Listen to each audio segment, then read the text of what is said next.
Bonjour frères et sœurs, par la grâce de Dieu, comme d'habitude, ici le frère Dega. Je vous salue au nom de mon roi et mon Seigneur, le Seigneur Jésus-Christ. Frères et sœurs bien-aimés, je suis vraiment très ravi et très ému du plus profond de mon cœur de vous avoir encore connecté très tôt en ce début de matinée pour votre dose quotidienne de la bonne nouvelle. Gloire à Jésus-Christ. Bien-aimés, comme tu connais dans la parole de Dieu, nous sommes des passagers ici sur terre. Et pendant le temps que nous sommes ici sur terre, Dieu avait prévu que nous ayons une autorité. Donc, notre sujet ce matin, c'est ton autorité, mon autorité et notre autorité quand nous sommes en Christ. Pour analyser ça, allons dans la parole de Dieu. Gloire à Jésus. Dans 1 Jean chapitre 4, verset 4, 1 Jean chapitre 4, verset 4, la parole de Dieu nous dit « Plus fort celui qui est en toi que celui qui est dans le monde. » Donc, tu vois donc ici clairement que la parole dit qu'il y a quelqu'un en toi. Et cette personne qui est en toi est supposée être plus fort que celui qui est dans le monde. Tu vas donc te poser la question, qui est donc celui qui est en toi? Qui est donc cet esprit qui est en toi? Cet esprit, c'est l'esprit de Dieu en fait. Pour comprendre comment l'esprit de Dieu est en toi, allons dans Genèse chapitre 2, verset 7. Genèse chapitre 2, verset 7, il est écrit que le Seigneur a formé l'homme de la terre et puis il a soufflé dans sa narine afin que l'homme puisse être un être vivant. Donc, quand Dieu a soufflé dans les narines d'Adam, après l'avoir formé, c'était pour qu'il soit un être vivant. Maintenant, la parole nous dit, plus fort celui qui est en toi. Ça, c'est quand tu es en Christ. Ça, c'est quand tu es dans le Seigneur. Son esprit qui est en toi fonctionne de façon très puissante pour te donner l'autorité. L'autorité dans tes finances, l'autorité dans ta santé, l'autorité en fait pour rebuquer tout esprit qui n'est pas de Dieu. Donc, pourquoi est-ce que nous avions donc perdu cette autorité? Dans Genèse chapitre 3, verset 6 à 8, Genèse 3, verset 6 à 8, c'est à ce point-là que nous avions perdu cette autorité, car Ève et Adam ont été déçus dans le jardin par le serpent et ils ont mangé du fruit interdit. Donc, à ce moment, on a été déconnecté de Dieu. Donc, nous avions perdu cette autorité à cet instant-là, à cause du péché d'Adam et d'Ève.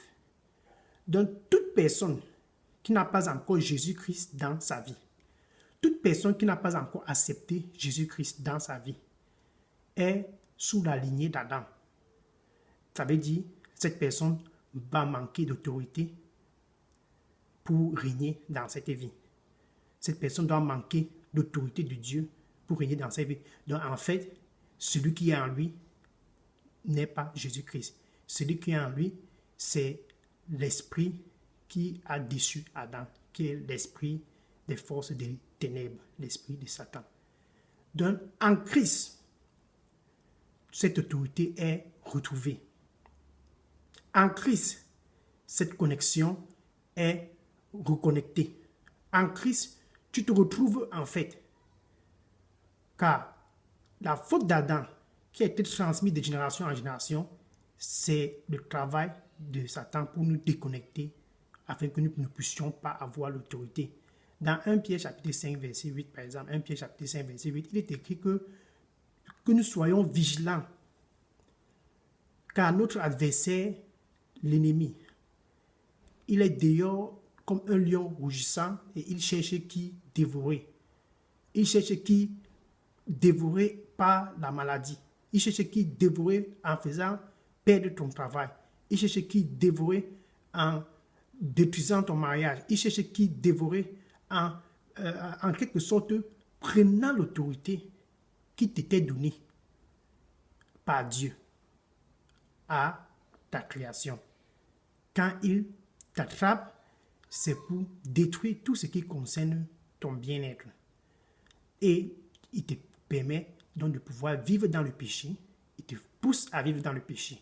Et nous savions que le salaire du péché, c'est la mort. Dans Ézéchiel chapitre 18, verset 20, Ézéchiel 18, verset 20, Ézéchiel dit, toute âme qui pêche doit mourir. Donc le salaire du péché, c'est la mort. Et on peut voir des gens qui ont commis le péché et puis ils ont connu la mort. Dans 2 Rois chapitre 1, verset 2 à 3. 2 Rois chapitre 1, verset 2 à 3. Le roi Ahazia, quand il est tombé de la fenêtre de sa maison en Samarie, il a envoyé quelqu'un consulter le dieu Écron pour voir s'il allait guérir. Et Dieu l'a frappé de mort en envoyant le prophète Élie. Et Élie a dit à cette messager, rentre, dis à Ahazia, est-ce qu'il n'y a pas de Dieu en Israël pour que tu puisses envoyer quelqu'un consulter le Dieu Écron, qui est Bézébou, pour voir si tu dois t'élever de cette maladie. Comme tu as donc fait cela, tu ne dois pas donc t'élever de ce lit. C'est comme ça que le roi Ahaz est décédé. Il est allé consulter les marabouts, il est allé consulter un autre Dieu, ce qui est un très grand péché devant le Seigneur. Donc si c'est ce que tu fais encore, sache que ce n'est pas bon. C'est le péché. Repends-toi et retourne-toi pour consulter la vraie source, afin d'avoir cette vraie autorité qui va restaurer la paix dans ton ménage, restaurer la paix dans ton mariage, restaurer la paix dans tes affaires, restaurer la paix dans ton éducation. Donc, tu dois te rependre et ne pas suivre les voies du roi Ahazia. Un autre exemple de Dieu qui punit les gens qui vont dans le péché, c'est dans Josué chapitre 7. Tout le chapitre 7 parle de Akan. Akan, lui, pendant la victoire des enfants d'Israël à Jéricho, Dieu a donné une recommandation. Ne prenez rien et ne sortez de Jéricho avec rien. Mais Akan a pris quelques objets là-bas qui le plaisaient. Et quand les enfants d'Israël sont sortis pour leur deuxième bataille, qui est la bataille de Haï, une petite ville comparée à Jéricho, ils ont perdu cette bataille. Et Josué n'a pas compris ce qui s'est passé. Il a demandé à Dieu ce qui ne va pas. Dieu lui a dit, il y a quelqu'un qui a péché dans le camp. Et après les fouilles, Dieu a révélé que c'était Akan. Et c'est ainsi que Akan a été mis à mort. Pourquoi? Parce qu'il a convoité quelque chose à Jéricho et il l'a pris. Donc toi qui m'écoutes présentement, si ce que tu vis encore dans la convoitise, si ce que tu vis encore dans le vol, si ce que tu vis encore dans ce que le monde fait, sache que ce n'est pas bien, c'est le péché. Et le salaire du péché, c'est la mort. Comme on dit dans Romains chapitre 6, verset 23, le salaire du péché, c'est la mort. Le salaire du péché, c'est la mort. Donc quand Satan a déconnecté Adam de Dieu, il a instauré sa part de loi. Cette loi, c'est que l'homme qui n'a pas encore accepté Jésus-Christ doit continuellement vivre dans le péché et manifester tous les œuvres de la chair, comme on peut voir dans Galates chapitre 5, verset 21. Il a manifesté tous les œuvres de la chair, comme on peut dire la sorcellerie, l'idolâtrie et l'immoralité sexuelle. Donc, quand tu vis encore dans cette condition d'immoralité sexuelle, c'est aussi le péché. Partout, tu as des copines et des copains. Tu vis avec quelqu'un qui n'est pas ton mari. C'est le péché. Tu passes partout dans les bois et dans les ventes ou bien dans les boîtes de nuit. C'est toi qu'on voit. C'est le péché. S'il y a un problème quelque part, ton nom est toujours au milieu. Un problème au travail, ton nom est toujours au milieu. Donc tu es impliqué en fait dans tout ce qui ne glorifie pas le Seigneur. C'est le péché.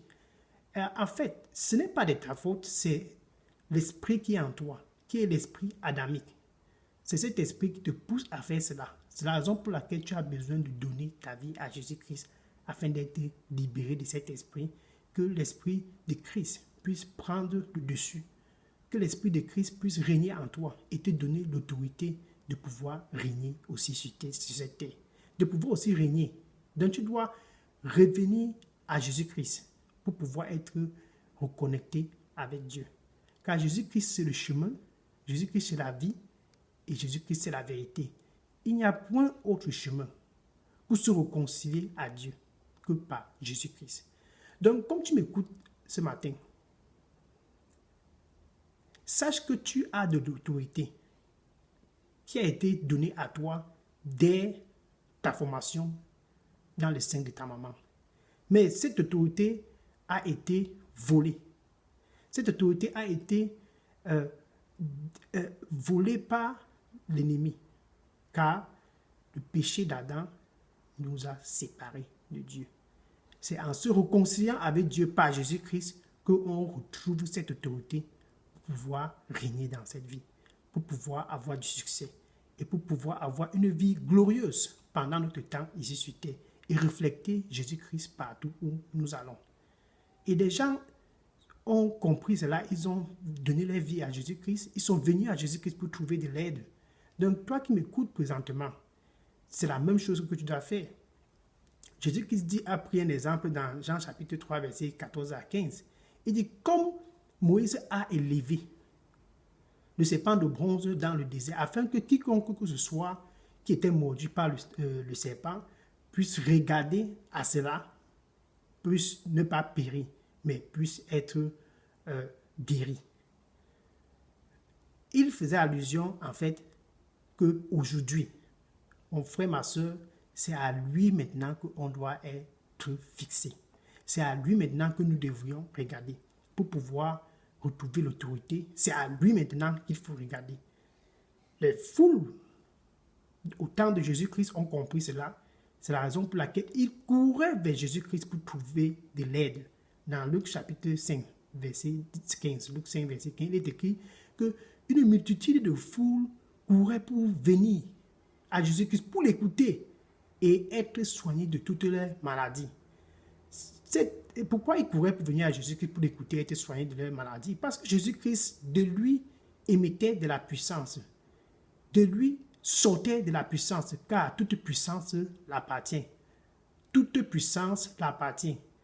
Dans Luc chapitre 8, verset 46, quelqu'un l'a même touché pour pouvoir recevoir sa bénédiction. Et Jésus-Christ a ressenti de la puissance sortir en lui. Il a dit, qui m'a touché? Ses disciples qui étaient à côté disent, mais tu voyais les gens partout, tu demandes qui t'a touché. Il dit, non, je sens de la puissance, je sens de la puissance sortir de moi. Donc quand tu viens à Jésus-Christ, tu retrouves l'autorité qui t'avait été donnée dès la création de ce monde. Et de la puissance qui sort en Jésus-Christ, tu peux aussi expérimenter cela. Donc en Jésus-Christ seul, tu peux retrouver ton autorité. Tourne-toi et touche Jésus-Christ par ta foi. Cette dame qui perdait du sang pendant 12 ans, dans Marc chapitre 5, verset 25 à 34, elle a compris cela. Elle avait dépensé de l'argent chez les médecins, dans les hôpitaux, mais sa situation s'en empirait. Elle a dit, sûrement, elle était dans le mauvais chemin. Et il fallait qu'elle puisse aller dans le chemin où elle peut se retrouver l'autorité. Et quand elle a touché Jésus-Christ, on dit, le sang qui coulait pendant 12 ans a stoppé de couler instantanément. C'est la même chose pour toi qui m'écoutes ce matin. Tu as besoin de toucher Jésus-Christ pour pouvoir expérimenter ce que cette dame a expérimenté. Pendant 12 ans, elle vivait un calvaire. Donc, en Christ, tu retrouves cette autorité qui te permet de régner ici sur terre, de pouvoir être en bonne santé. Et son esprit va régner en toi. Car ton corps même, ce corps-là que tu as, c'est pour être son temple. Donc, comme tu m'écoutes, si c'est que tu vivais encore dans le péché, tu as besoin de Jésus-Christ pour pouvoir sortir de cette lignée du péché, sortir de cette lignée d'Adam. Tu as besoin de Jésus-Christ. Donc, tu peux dire ceci après moi. Merci Seigneur Jésus-Christ pour ce que tu me révèles que j'ai de l'autorité. Accorde-moi la grâce d'avoir cette autorité restaurée. que je ne puisse plus vivre la vie d'avant. Cette vie d'idolâtrie, cette vie de l'immoralité sexuelle, cette vie de mensonges, cette vie de consulter les marabouts comme le roi Ahazia, cette vie du vol comme Écan, cette vie de la sorcellerie. Accorde-moi la grâce de ne plus vivre cette vie et accorde-moi aussi la grâce de ne plus marcher avec des gens qui commettent tout ce genre de péché. Et nettoie-moi ce matin avec ton précieux sang. Merci Seigneur pour ce que tu m'accordes la grâce de retourner à toi pour pouvoir avoir mon autorité restaurée.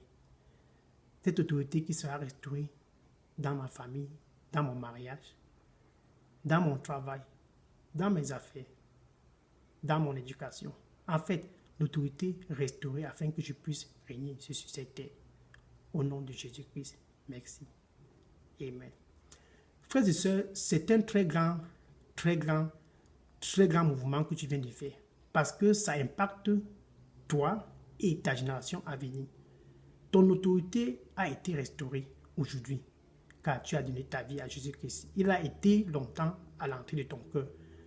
Gloire à Jésus, aujourd'hui tu as répondu, afin de pouvoir avoir cette autorité restaurée pour régner ici sur cette terre et représenter Jésus-Christ partout où tu vas. Donc, continue de marcher dans cette lancée et que le Seigneur te bénisse dans cette nouvelle marche. Au nom de Jésus-Christ. Amen.